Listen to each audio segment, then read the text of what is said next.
My husband's family kept calling his ex the real wife. At Thanksgiving, they even set a place for her, and handed me divorce papers mid-dinner. My husband smirked. Mom thinks you should sign now. Holding back tears, I calmly took out my phone and played a voicemail that instantly exposed their sick plan. From the moment I married Mark, his family never truly accepted me. His mother, Diane, was always polite on the surface but made it clear in 1,000 little ways that I wasn't good enough for her son.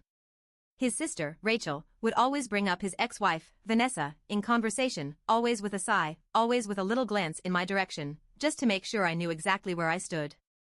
Vanessa was perfect, according to them. She was beautiful, successful, came from good stock, Diane's words, not mine, and had been the ideal daughter-in-law. Never mind that she and Mark had been divorced for years before I even met him. Never mind that I had done everything I could to be kind to them, to win them over, to be part of their family. To them, I was temporary. A placeholder. It started small. A slip of the tongue when Diane would accidentally call me Vanessa. A laugh from Mark, as if it were just a silly mistake. A comment from Rachel about how Mom still keeps in touch with her, followed by a pointed glance at me. I ignored it at first. Maybe they just needed time to accept that Mark had moved on. Then came the bigger things. A framed wedding photo of Mark and Vanessa still on display in the living room, while not a single picture of me and Mark existed in the house. Rachel bringing up Vanessa in every conversation, no matter the topic. And then, Thanksgiving. The night they made their final move. The night they tried to erase me completely. Diane insisted on hosting Thanksgiving at her house, as always. It was a huge deal in their family, relatives flying in, a formal dinner, everything done just so. I never really felt like I belonged there, but Mark had pushed me to go. Come on, he said, giving me that easy smile. It's tradition. They're just old-fashioned. Give them time. So I went. I smiled. I played nice. I told myself, maybe this year will be different. It wasn't. The moment I walked into the dining room, I felt like I had been punched in the stomach. At the long, beautifully set table, there was a place card with Vanessa's name on it. I stared at it, my heart pounding in my ears. The table was full, every seat assigned, every name written neatly on little cards. And there, right between Diane and Mark's father, was a spot for her. A seat she would never take. A seat that should have been mine. Rachel smirked over the rim of her wine glass.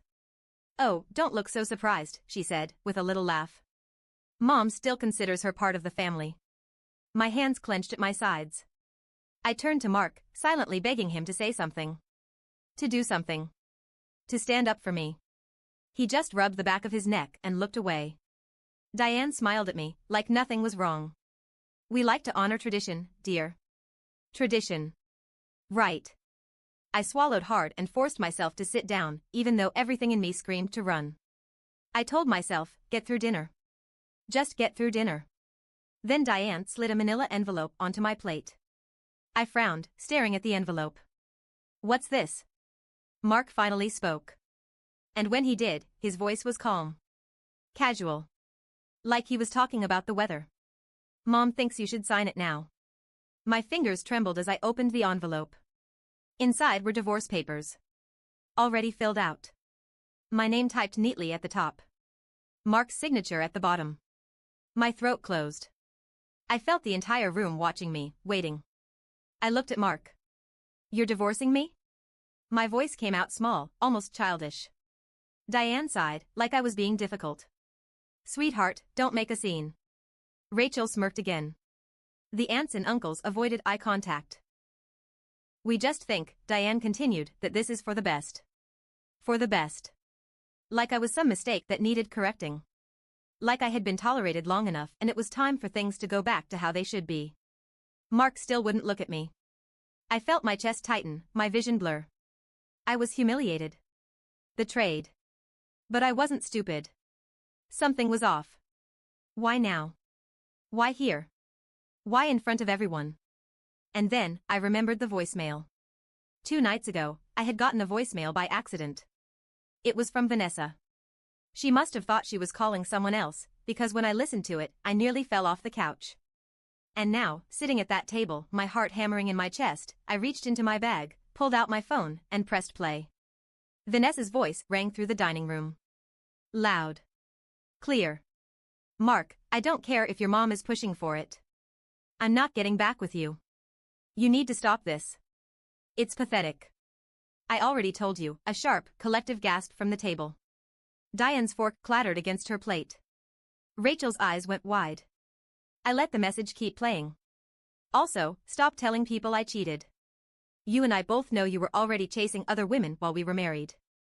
I'll be damned if I let your mom rewrite history. Silence. A silence so thick it felt like the air had been sucked out of the room. Mark's face drained of color. He looked like he wanted to run. Rachel slammed her glass down, her face twisting in shock and rage. Diane? Diane looked like she had seen a ghost. I put my phone down slowly. Then, I smiled. So, Mark. Want to explain that? Diane opened and closed her mouth like a fish, but no words came out. Rachel shoved her chair back, storming out of the room. Mark looked trapped. Like a man caught in his own web of lies. Babe, listen, he started. I raised a hand. I wasn't done yet. I turned to Diane. So, let me get this straight, I said, my voice trembling with anger. You planned this whole dinner just to humiliate me? You made me come here, sit at this table, just so you could shove divorce papers in my face, because you thought Vanessa would take him back? Diane flinched. Mark sank lower into his seat. I let out a sharp, humorless laugh. Well, congratulations. You played yourself. And then? I reached for the mashed potatoes. And dumped them straight into Mark's lap. The room erupted into chaos. And I stood up, adjusted my dress, and walked right out the door. I walked out of that house with my head held high, but inside, I was shaking.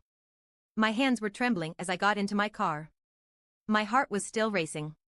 The mashed potatoes, the voicemail, the looks on their faces, it all felt unreal.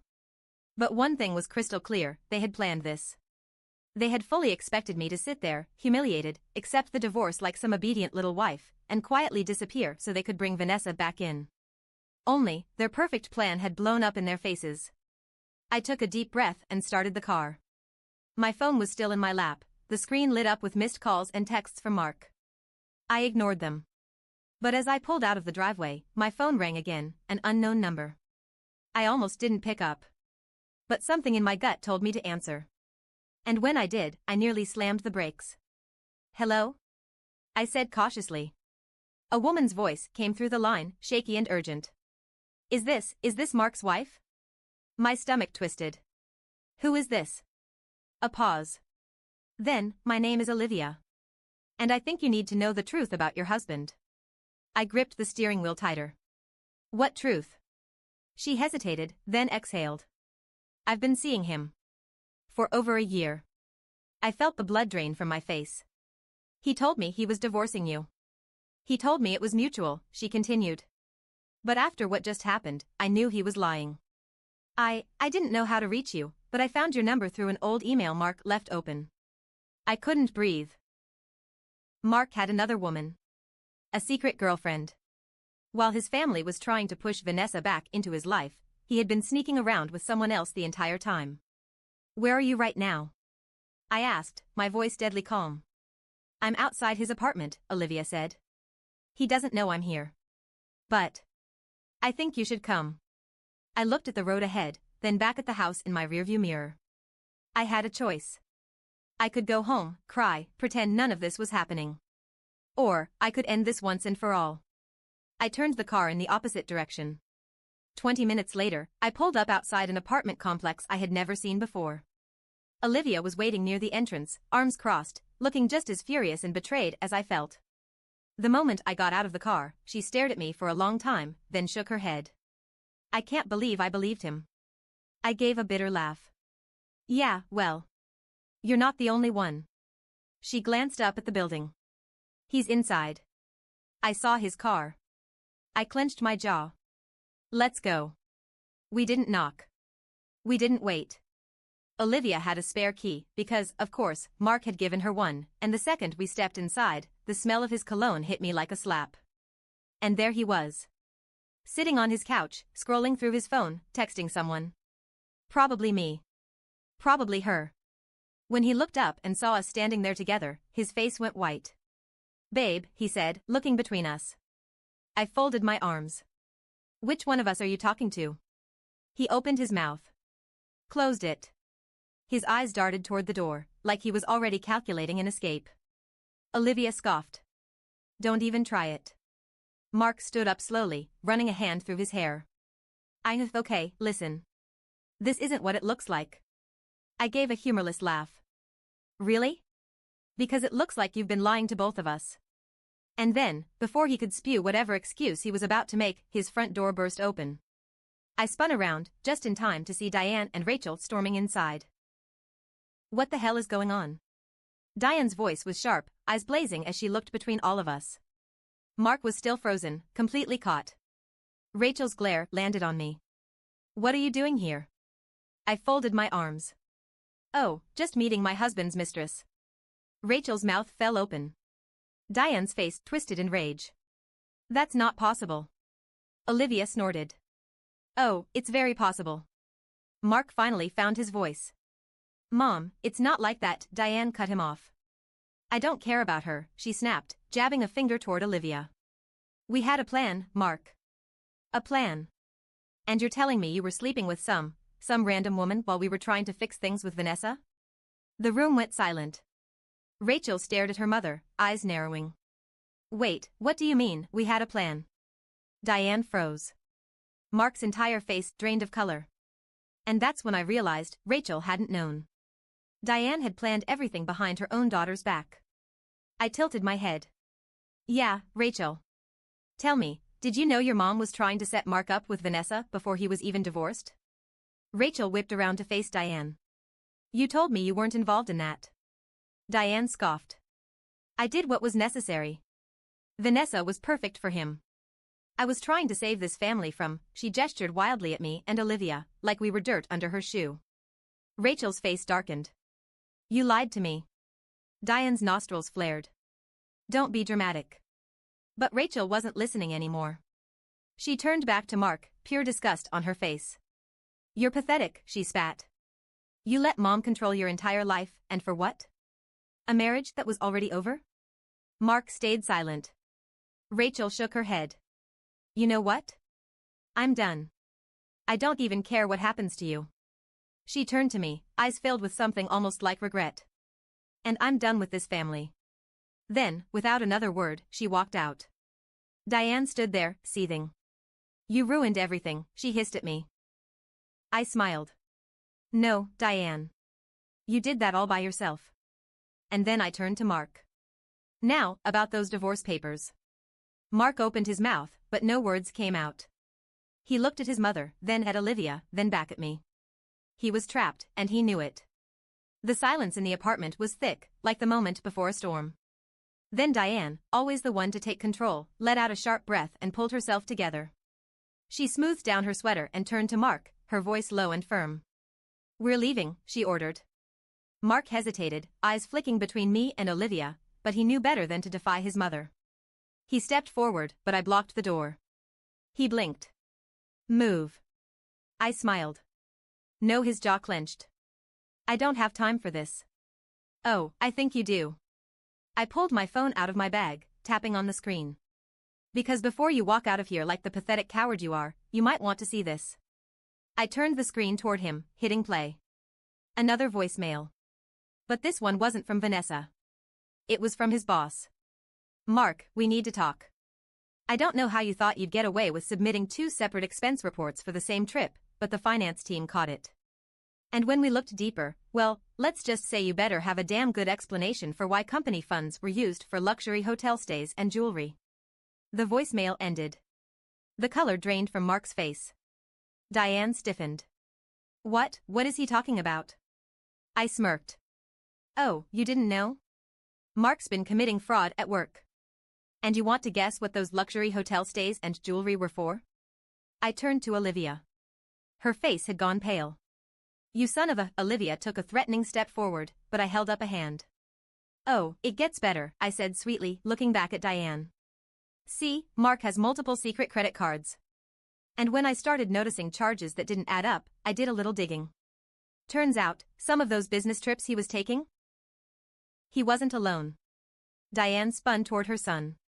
Mark. Tell me this isn't true. Mark said nothing. I took another step forward, my voice dropping to a whisper. And do you want to know the best part? His company is already investigating him. This voicemail? It's just a courtesy call. By this time next week, they'll have proof. Diane looked like she was going to be sick. Rachel, who had been standing silently near the door, let out a cold, bitter laugh. Oh my God, she whispered. You're a bigger idiot than I thought. Mark finally found his voice. It's not what it looks like, okay? I cut him off. I don't care what excuse you have. You tried to humiliate me, betray me, and throw me away like I was nothing. And now? You're the one who's screwed. Diane suddenly snapped. I won't let this happen, she hissed. You don't get to ruin my son's life over some mistakes. She lunged at me, but before she could get close, Olivia stepped in front of me. Try it, Olivia warned. I dare you. Diane froze, chest heaving. Rachel, shaking her head in disgust, took out her phone. You know what? I'm done. She tapped on the screen and lifted it to her ear. Mark frowned. Who are you calling? Rachel's smile was cold. The cops. Mark paled. What? No, Rachel, come on, she raised a finger, silencing him.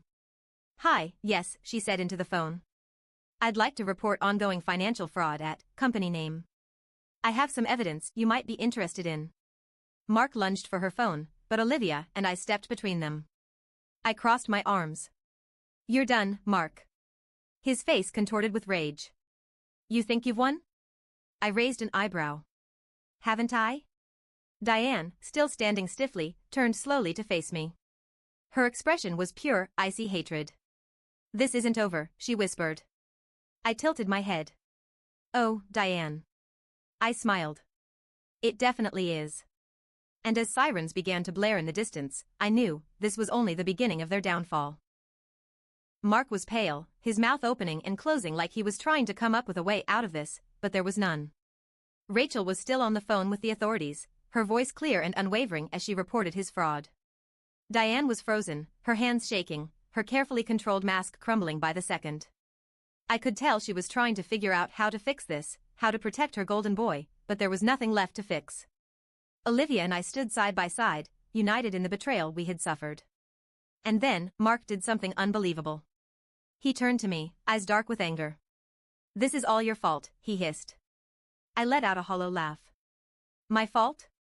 If you had just signed the damn papers like you were supposed to, he spat, stepping closer, his voice growing more desperate, none of this would be happening. But no, you had to come in here and ruin everything. I stared at him, almost in shock. He was serious. He actually thought that if I had just gone along with the disgusting little ambush his family had planned, he wouldn't be in this mess. No accountability. No remorse. Just pure entitlement. Diane seemed to snap out of her trance at the sound of Mark's raised voice. She rushed forward, gripping his arm. Sweetheart, we can fix this, she whispered frantically. We just need to get ahead of it, are you kidding me? Rachel interrupted, her voice sharp. She turned to their mother with a look of pure disgust. You're still trying to save him? Diane's head snapped toward her daughter. Of course. He's my son. Rachel let out a bitter laugh. Oh, yeah. And what about me? What about the rest of us? What about the fact that you just admitted you were trying to manipulate Vanessa into taking him back while he was cheating on his actual wife? Diane stiffened. Rachel wasn't done. You were so obsessed with controlling his life that you didn't even see what a disaster he actually is. Or maybe you did, but you just figured if you covered up his messes, no one would notice.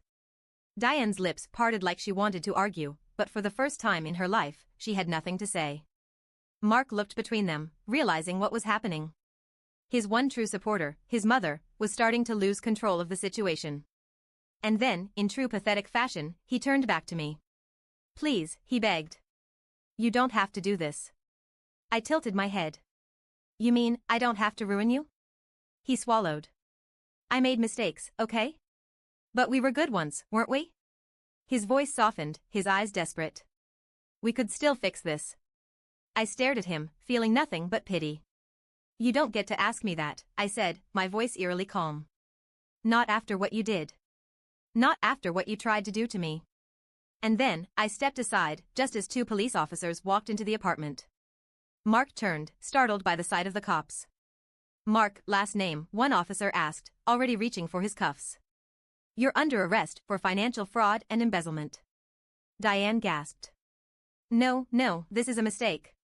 She lunged forward, but the second officer stepped in front of her, holding up a hand. Rachel crossed her arms. "No, Mom. This is justice." Mark started panicking, twisting toward Diane. "Mom, do something." Diane looked horrified, but before she could react, Rachel let out a sharp laugh. "Oh, you mean like how she's covered for you your whole life?" Rachel sneered. "Guess what, Mark? She can't buy your way out of this one." The officers pulled out a printed warrant, showing it to him. "We have evidence of fraudulent transactions tied to your name," one of them stated. "You'll need to come with us." Mark started struggling. "No, wait, this isn't my fault." I folded my arms. "Then whose fault is it?" His eyes locked onto mine, full of rage. "Yours." The officers forced his hands behind his back, cuffing him. Diane screamed, reaching for her son. "Mark. Baby, no." But it was too late. Mark was dragged out the door, kicking and screaming, as his perfect little world came crashing down. Diane stood there, her body shaking, her perfect hair disheveled, her whole life's work ruined in minutes. Rachel just sighed and ran a hand through her hair. "Well. That was a lot." Then she turned to me. And for the first time, she looked genuinely guilty. Rachel cleared her throat. "Listen. I didn't know Mom was doing all that behind my back." She shifted uncomfortably. "And I didn't know Mark was cheating on you this whole time." I arched an eyebrow. "And that makes what you did okay?" She flinched. "No.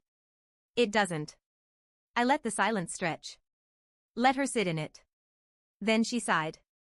"I'm sorry," she muttered. "I really am. It wasn't enough, but it was something." I nodded once, accepting it for what it was. "Good luck dealing with Diane." Rachel scoffed. "Oh, I'm done with her." She shot a glare at her mother. "You're on your own, Mom." Diane's head snapped up, stunned. Rachel just walked out, leaving Diane standing there, alone. Diane turned to me, hatred burning in her eyes. "You think you've won?" I smiled. "Haven't I?" She exhaled sharply, glaring daggers at me before stomping out the door. And just like that, I was free. I looked at Olivia, who was still standing there, arms crossed, eyes tired but satisfied. "Well," she said, blowing out a breath. "That was a disaster." I let out a small, exhausted laugh. "Yeah. But at least now, we're done with him." She nodded. Then, hesitantly, she stuck out a hand. I looked at it for a second. Then I shook it. "Drinks," she suggested. I grinned. "God, yes." And as we walked out of that apartment, leaving behind the mess, the lies, and the absolute disaster of Mark's life, I realized something. For the first time in years, I finally felt free. A week later, Mark was officially charged with fraud. His company fired him, and his assets were frozen.